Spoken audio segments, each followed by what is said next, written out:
Hey guys, so today we're going to take a look at a 2010 Ford Focus SE.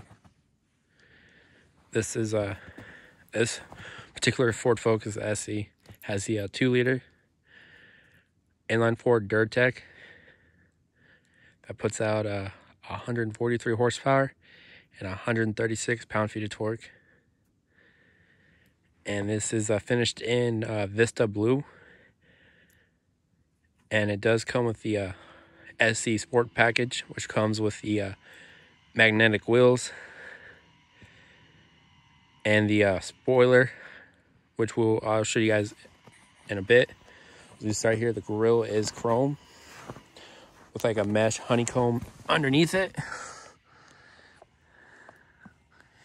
and mesh honeycomb underneath here for the splitters and for those that are low 40 wondering what that plug sticking out of it is, that is for the battery blanket to keep the battery warm and the oil pan warm when it does get below -20 here in Alaska, so the car will start. I've come over here.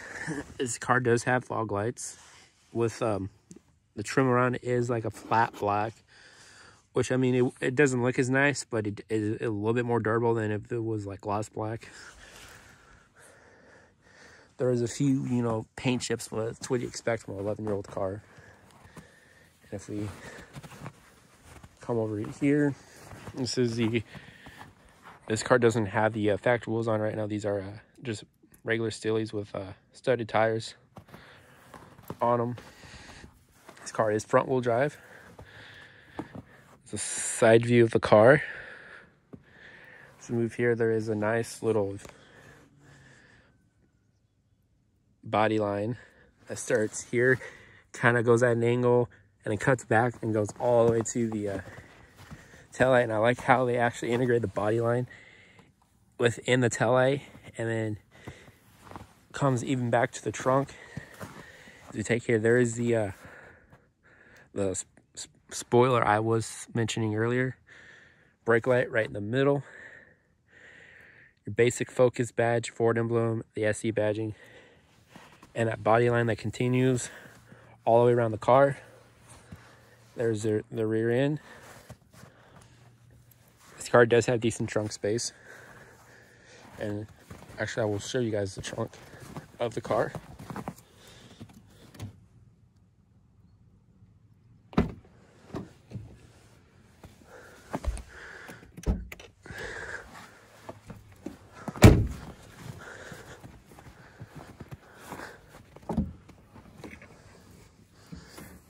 Yeah, there's just trash in here. I haven't took any trash out yet.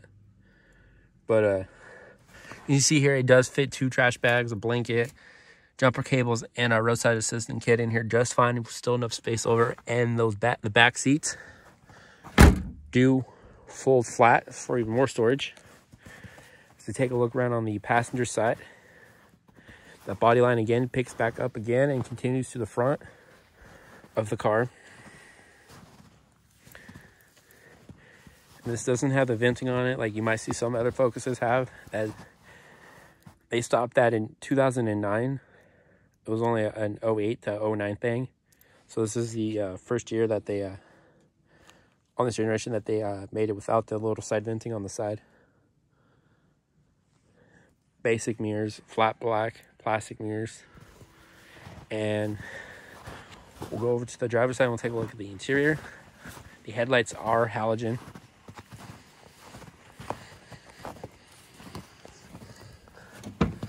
As we take a look here, on the driver door, we got this tan,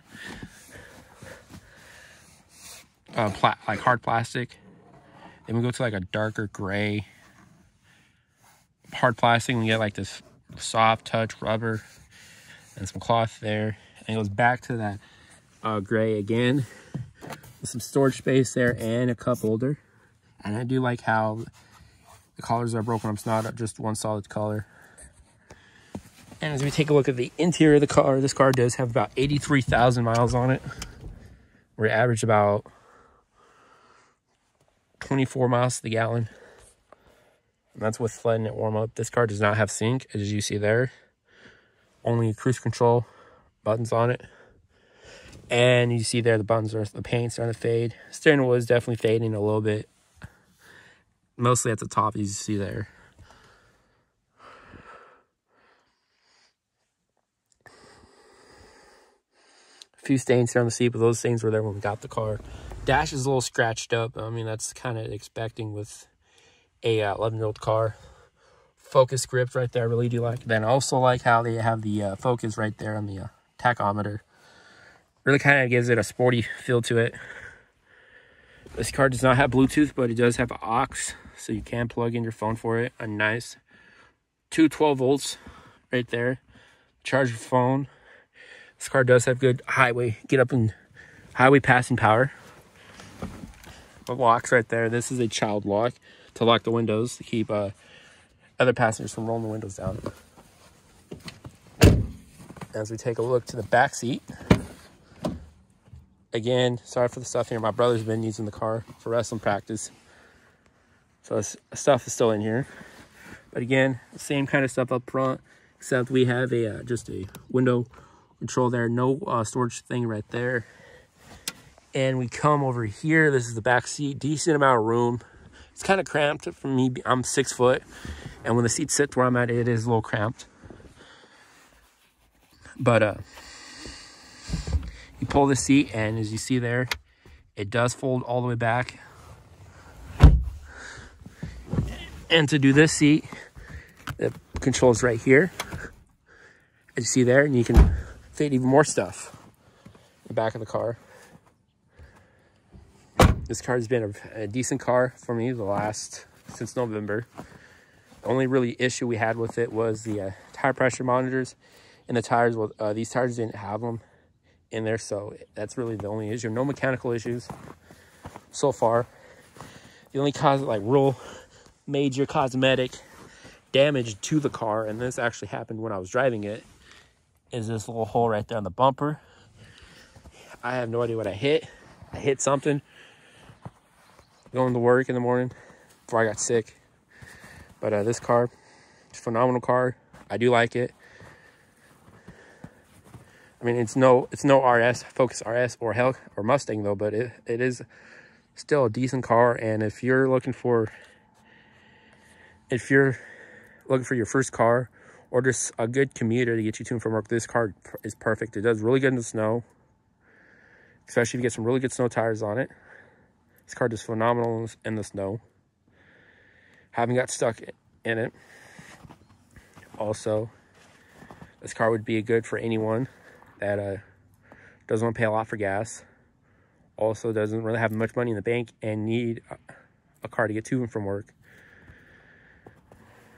This is a good all-around car. Now, is it up to today's standards? No, there's a few things that would obviously need to be done with the car to make it up to today's standards and performance-wise. But it is a good car nonetheless, and I do think it does compete with the newer Focuses, MK3 Focuses. And if you guys want my opinion, honestly, this generation of Focus is the best Focus in looks-wise and in reliability-wise. Now, I know there is a lot of cheap plastics on this car, on this generation. Ford didn't really spend as much money on this generation as they'd done with the last two, first generation and the third and final generation of the Focuses. But this is still my favorite generation of the Focus. I do plan on keeping this car for at least this year, at least until November. Then I might just get me a truck then, but we'll see. Like I said, again, this car is a perfect car. I do have plans for it this summer, so also if you guys want to see that, stay tuned. If you haven't already, hit the like button, hit the subscribe button. You guys went crazy the last video. That video, I said 5 likes. That video got 8. We made it to 25 subscribers. And then I saw that we made 25 subscribers that night. And then I woke up that next morning and saw we were at 24. So I counted. So you guys stay tuned. I will be revealing the channel logo in a later video. So if you guys want to see that, stay tuned for that as well. I will see you guys in the next video. I should be uploading another one Friday, another review on a 2021 Ford Ranger or a 2020 Ranger. We'll see what the Ford dealership here has, because it varies. The Rangers here don't stand a lot very long, so we'll see what I get my hands on. If I can get my hands on a 2021, great. If not, then I'll do a 2020. But once again, hit the like button. Let's see this video now. I can get to 10 likes now, and let's get to 30 subscribers by the summer. I know we can do it. Well, I'll see you guys in the next video. Peace.